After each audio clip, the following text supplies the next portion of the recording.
Good afternoon everyone, welcome again to my YouTube channel GK law classes. तो आप सबको जैसे पता है कि हम बैंकिंग लॉस के ऊपर फोकस कर रहे हैं। तो आज जैसे कि आपने बोर्ड पे नाम पढ़ ही लिया, आपको पता चल ही गया होगा कि आज हम बात करने जा रहे हैं the Reserve Bank of India के regarding. So particularly today we are going to discuss the RBI Act itself. तो आइए without wasting any time let's just begin with the video. सबसे पहले रिजर्व बैंक ऑफ इंडिया जो है इसका preamble जान लेना बहुत ज़्यादा ज़रूरी है। The preamble talks about what? Number one, issuing of banknotes. ठीक है, इनका मेन काम क्या है कि जो करेंसी है उसको इशू आउट करना, keeping the reserves right in order to secure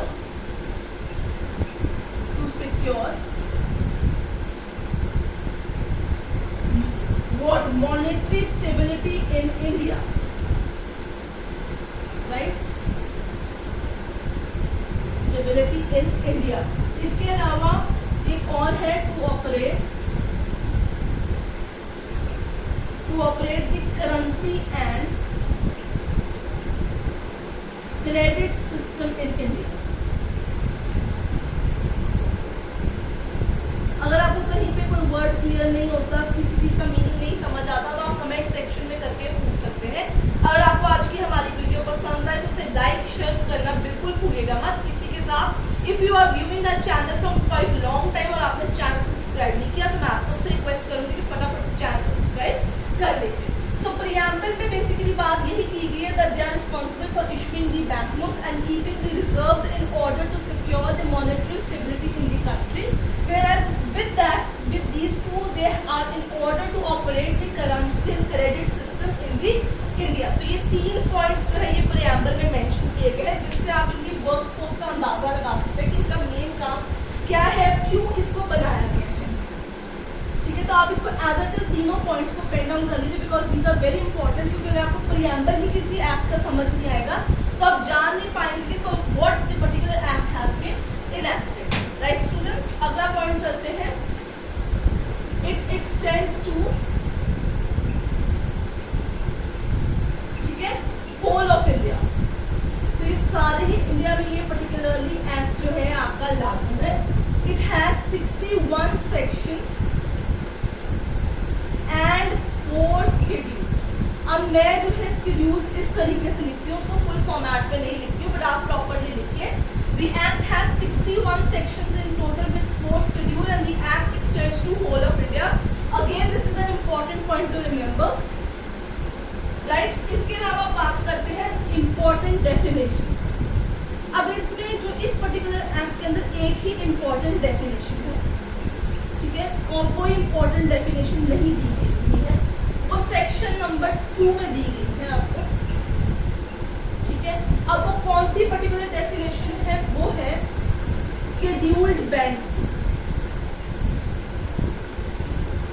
ठीक है, सो कौन सा बैंक शेड्यूल्ड बैंक कहलाया जाएगा? आमतौर पे आप किसी भी बुक के अंदर या otherwise also in the particular act वो यही चीज आपको कहेंगे कि दैट वो बैंक शेड्यूल्ड बैंक कहलाया जाएगा जो रिजर्व बैंक ऑफ इंडिया के सेकंड शेड्यूल में अपनी रेफरेंस पाए। तो आपको याद रखना होगा कि शेड्यूल बैंक सेक्शन नंबर 2 की ई में रेफर किया गया है। अब मैं आपको बताती हूँ कि क्या क्राइटेरिया है for becoming a schedule bank under the Reserve Bank of India. इन सब चीज़ों को आप पेन डाउन कर लीजिए। अब देखते हैं हम the criteria for becoming a schedule bank under section number 2 schedule. ठीक है, मैं फिर से इसके आगे 2E ऐसे लिख देती हूँ ताकि आपको याद रहे कौन सा सेक्शन नंबर है। सो मेंशन वो बैंक शेड्यूल बैंक कहलाएगा जिसका मेंशन कहाँ पे मिलेगा आपको?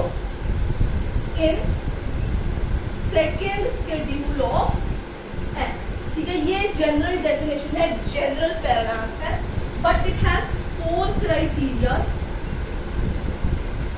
इन order to become a schedule. अब वो कौन से क्राइटेरिया है? एक आपके पास cash reserve ratio properly maintain होना चाहिए according to the terms set by Reserve Bank of India and statutory liquidity ratio आपका प्रॉपर्ली मेंटेन होना चाहिए।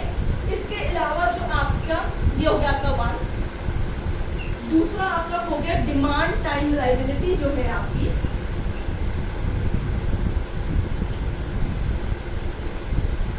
DTL के नाम से भी जाना जाता है। यहाँ पे मिनिमम आपके पास कितनी होनी चाहिए, MIN डॉट लग जाएगी 750 करोड़, ठीक है।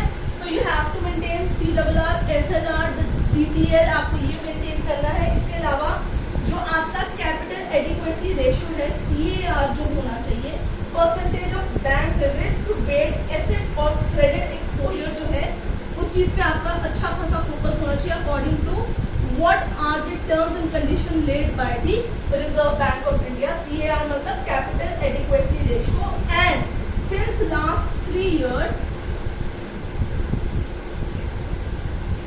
Your bank should be in profit, no loss, ठीक है। तो पिछले 3 सालों से आप लोगों ने प्रॉफिट गेन किया है, there is no loss, you have maintained the CRR ratio, SLR, the demand liability, आपकी जो टाइम लाइबिलिटी है वो मिनिमम इतने करोड़ होनी चाहिए, जो आपकी कैपिटल एडिक्वेसी रेशियो है वो आपने प्रॉपर्ली मेंटेन किया according to terms and conditions of the Reserve Bank of India. then only if you fulfill these criteria and other criteria so stipulated by the Reserve Bank of India and according to the terms of the Reserve Bank of India, then only you will find your mention into this scheduled bank term। तो आपको तभी ही scheduled bank का दर्जा दिया जाएगा। ये minimum 4 criteria है जिनके बारे में आप सभी को पता होना बहुत ज़्यादा ज़रूरी है, ठीक है स्टूडेंट्स। इसे पेन डाउन कर लीजिए। अगर वीडियो पसंद आ रही है तो लाइक और शेयर फटाफट से अपने फ्रेंड्स के साथ कर लीजिए इसे, क्योंकि अगर आप बैंकिंग एग्जाम या लॉ गवर्नमेंट कॉम्पिटिटिव एग्जाम दे रहे हैं तो आपको इस ऐप के बारे में और इस पर्टिकुलर डेफिनेशन के बारे में पता होना जरूरी है। आगे बात करते हैं, कुछ इंपॉर्टेंट सेक्शंस चलते हैं। Establishment and incorporation of Reserve Bank of India, section number है 3। So this is going to be a body corporate with perpetual succession and common seat, ठीक है। तो ये बॉडी कॉर्पोरेट है, आपको इसके अंदर सबसे इम्पोर्टेंट यही बात याद रखनी होगी, ये एक्ट के द्वारा फॉर्मेट की गई हुई है, परपेचुअल सक्सेशन है इसके अंदर, ठीक है। इसी के साथ आपको मुझे बताना है इस टाइम पे प्रेजेंट RBI गवर्नर कौन है और first before independence RBI governor 1935 के दौरान कौन थे। आगे चलते हैं, अगला सेक्शन आता है capital of bank. Now this is an important question. Section number है आपका 4, capital of bank. Now this is an important again section. So initial capital of the bank at the time of establishment क्या थी, 5 crore rupees. इस पे question definitely आता है banking exams में भी और लॉ गवर्नमेंट एग्जाम से भी। नेक्स्ट सेक्शन आता है आपके पास ऑफिसेज एंड ब्रांचेस, ठीक है स्टूडेंट। सेक्शन है ये आपका आगे चल के 6, ठीक। ऑफिसेज एंड ब्रांचेस में 33 ऑफिसेज हैं रिजर्व बैंक ऑफ इंडिया के in all over the country. इसी के साथ 4 एंड 4 लोकल बोर्ड्स भी हैं, ठीक है। अलग अलग डिविजन्स को रिप्रेजेंट करने के लिए लोकल बोर्ड्स भी है इसके अंदर। 33 ऑफिसेज टोटल है, 4 लोकल बोर्ड्स हैं आपके पास। वो बोर्ड्स कौन से कहाँ कहाँ पे हैं उसकी बात कर लेते हैं। बोर्ड्स कहाँ पे हैं आपके पास, क्योंकि इस टाइम प्रेजेंट हेडक्वार्टर्स है मुंबई, तो एक बोर्ड आपके पास मुंबई रहेगा। पुराना इसका हेडक्वार्टर्स था कोलकाता, तो एक बोर्ड कोलकाता भी है, एक है दिल्ली और एक है मेट्रोस। सो मेट्रोपॉलिटन जो एरियाज हैं वहाँ पे इनके लोकल बोर्ड्स आपके पास अवेलेबल हो जाते हैं। अब बात करते हैं सेंट्रल बोर्ड की कॉम्पोजिशन की, again an important section two term out with. Section number हम बात करेंगे 8, composition of central working board जो है, जो सारा कार्यभार समझते हैं। सो सेक्शन नंबर 8 की बात करेंगे, बहुत ही इंपॉर्टेंट सेक्शन है, you can not miss it out in any of the circumstances, right students. तो बात करते हैं, टोटल है इसके अंदर बोर्ड के अंदर 21 डायरेक्टर्स। टोटल डायरेक्टर्स कितने हैं, 21 डायरेक्टर्स हैं इसके अंदर। अब इसकी फॉर्मेशन कैसे होगी, एक आपके पास है गवर्नर, ठीक है, 4 आपके पास आते हैं डेप्यूटी गवर्नर्स, ठीक है। इसके अलावा 4 डायरेक्टर्स डिफरेंट बोर्ड्स, मतलब हर बोर्ड का एक डायरेक्टर होगा ऑफ लोकल बोर्ड्स। आप गिनते जाइएगा इसे। एक हो गया आपके गवर्नर साहब, 4 डेप्यूटी गवर्नर, 4 डायरेक्टर आपके लोकल बोर्ड से हो गए। 10 डायरेक्टर्स, ठीक है, नॉमिनेटेड बाय सेंट्रल गवर्नमेंट। यहाँ पे जितनी भी नॉमिनेशन अपॉइंटमेंट्स होंगी इस एक्ट में वो सारी सेंट्रल गवर्नमेंट ही करेगी। Again important point, 2 government officials,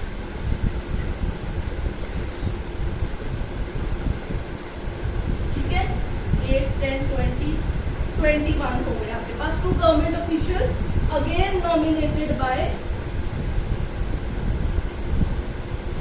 central government. तो ये आपकी कॉम्पोजिशन है, how they become 21 directors in totality, ठीक है। तो आपको एज इट इज ये सारी चीजें इसमें लिखनी होगी। सो स्टूडेंट्स, इसके बाद अगला पॉइंट चलते हैं। हो सकता है रिजर्व बैंक ऑफ इंडिया के ऊपर हम जो है 2 वीडियोस भी बनाए आपके पास। तो अगला बात करते हैं मीटिंग ऑफ बोर्ड्स। मीटिंग है section number 13। So they meet 6 times a year, ठीक है, once in each quarter।